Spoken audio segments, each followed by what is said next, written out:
everybody. This is Troy and Monica. We're coming to you live from our backyard doing YouTube videos. Townsend Team headquarters. Yeah. World headquarters. Yep. We wanted to do a little introduction. I'm sure many of you are seeing some of the new marketing stuff that we've been putting out, and this is just kind of more of a candid lowdown of the happenings of, it could be anywhere from interviewing business owners to what we've been up to what the market's up to. So hope you enjoy. Biggest thing we've seen, what? COVID, right? Yeah. So what have we been doing during COVID? Well, here's what we've been doing. Cleaned and reorganized all our closets and storage spaces, which led to, 13 to 14 donation bags.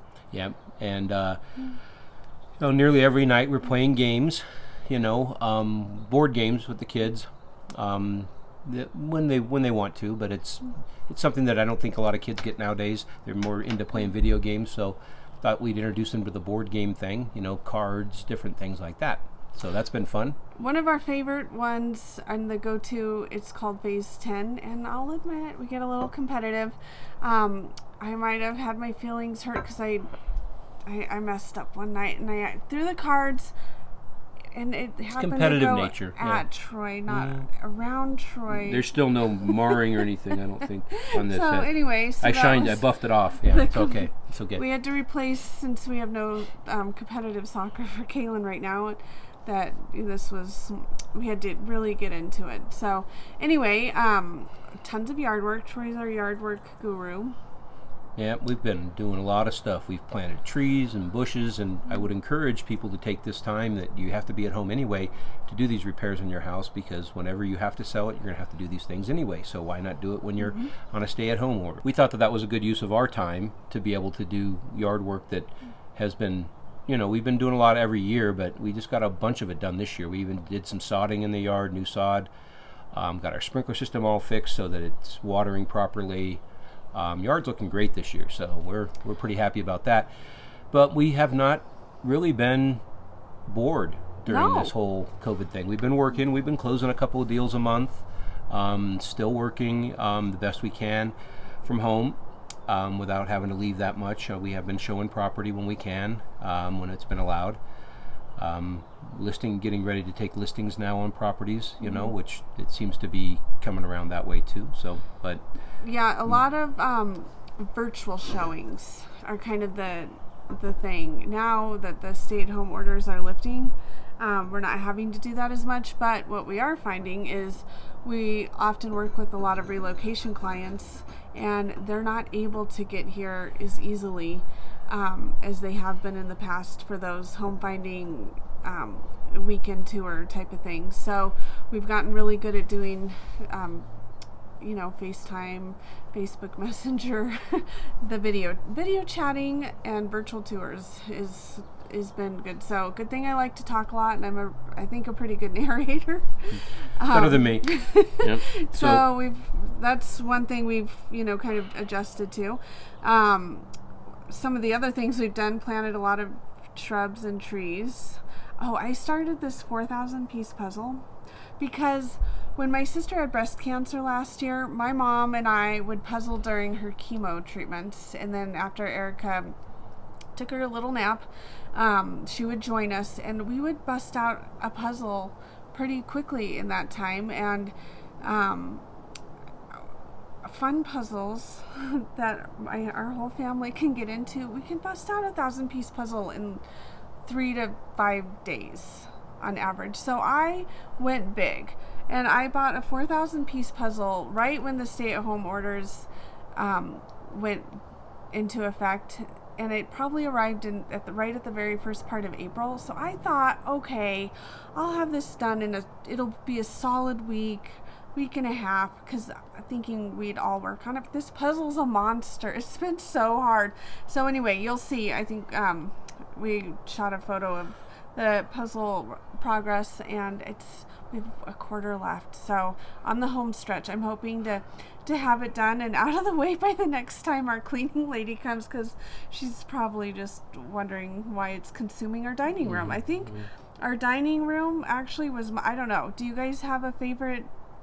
Did you have a favorite room of your house during stay at home? I think our most used room in our house was our dining room. Yep, it was used for making masks, which Oh, was yeah. another project. Masks. Yeah, making Lots of masks. Monica masks. made probably 150 masks. Gave a lot of them away. We gave some to clients that were out showing property too, that didn't seem to have masks, or maybe they had masks, but they were just handkerchiefs or something. Who knows? But which is okay. But we gave them masks. And we did the puzzle on the table. We played cards on the table. We would, I worked on a guitar that I built. Not that I play electric guitar, but my son does. So I've been building guitars here and there. So we did that. Put that together there. So yeah, we've been doing a lot of stuff in this COVID thing. And we've done our part to help the economy too. Not planned, but we did get a COVID car, new to us.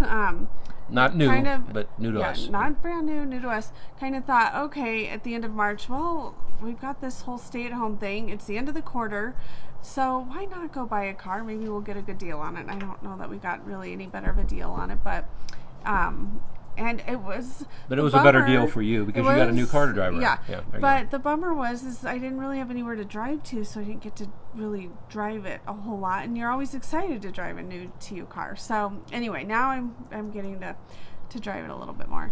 But anyway, down to business. Oh, and the other thing, one last thing we did was, well, we probably did way more than what we've just said, but the other biggie was we repainted and redecorated our daughter's bedroom. And that was fun. Thankfully, the paint store, we could order the paint, do curbside pickup. But as far as the redecorating goes, we knew what we wanted, but we had to wait till all the stores opened up. So thank you, Hobby Lobby. Yeah. And Home. yeah, and Home Goods. Home Goods. Yes. We were first in line, got what we needed. So now she's a cute flower and Paris themed room. So anyway, but now for the good stuff, the market stuff. the meat you know. of what you want to know about.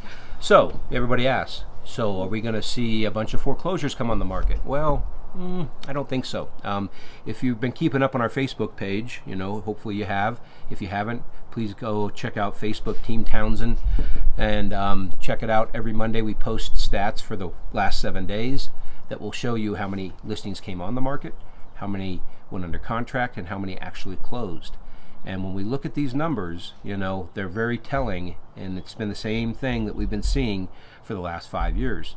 That the number of homes coming on the market is outpaced by the number of homes going under contract, and then it's about the same as the number of homes that are closing every week. So in like this week, it was something like 1,600 homes came on the market, 1,500 homes closed, and 2,400 homes went under contract. So that just basically keeps our inventory still at a low pace. So if you're looking to list your home, it's a good time to do that because the inventory is still low. There are a lot of buyers out there right now. We have about one buyer for every 6 houses.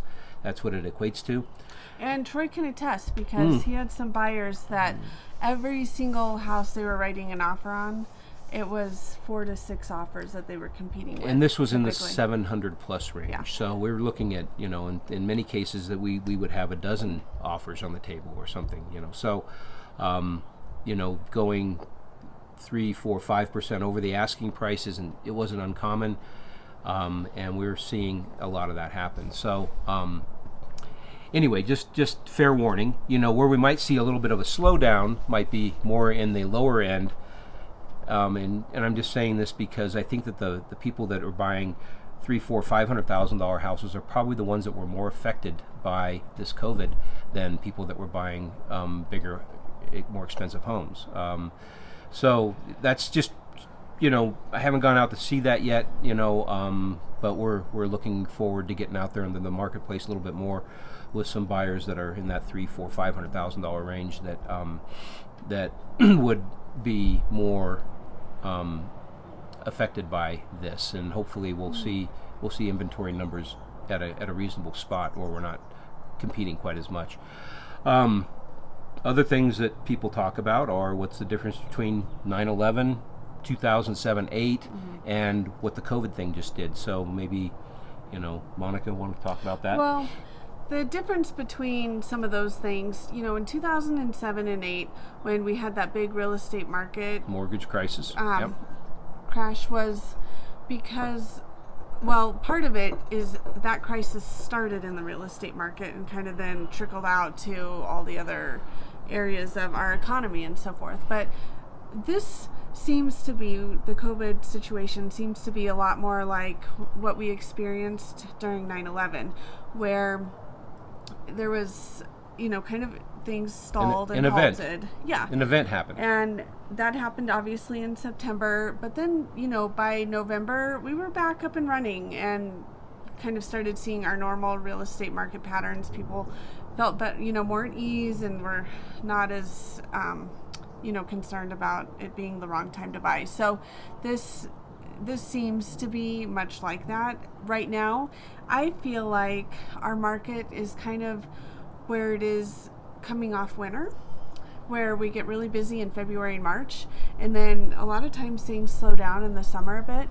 But we kind of just have reset. There's all this pent-up demand, and people couldn't do anything, while we were on stay-at-home orders, and now they are ready to kind of get out there and get back to it and get settled before the school year, even though we don't really know what that'll look like yet. But so we'll see. It's kind of just evolving. But right now we are pretty close contact with the lender that we use a lot, and she's been crazy busy from what she said. Like, and on purchases, not refinances. So, but for those of you that aren't looking to sell your home right now, rates are at an all-time low. So if you want to refinance, we did a refinance on our house during COVID too. So that's something else we did, and we're able to get right around 3% on our house, which we were at 3.25% before, but we went down to 3%. But the first time I've ever done a cash out refinance, but I didn't take that much out. But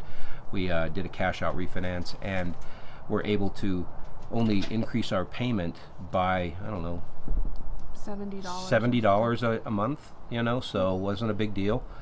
And so that's what we did. I would encourage you to go out and do that if you're, I think rates right now are probably about 2.75%. So that they are very, very low. And this being an election year, they're not likely to go much higher, or to go high at all. We might see some upticks up to 3.25 or something like that, but that's still relatively low for the market rate of for mortgages. So, and that's what's making this also, I think, a good time for people to buy. They're seeing the interest rates that are really low right now, and during the election years, they just don't go up that much. So we should be good to go until about November. But after November, who knows what's going to happen? They won't go up dramatically, but it may start ticking up after that.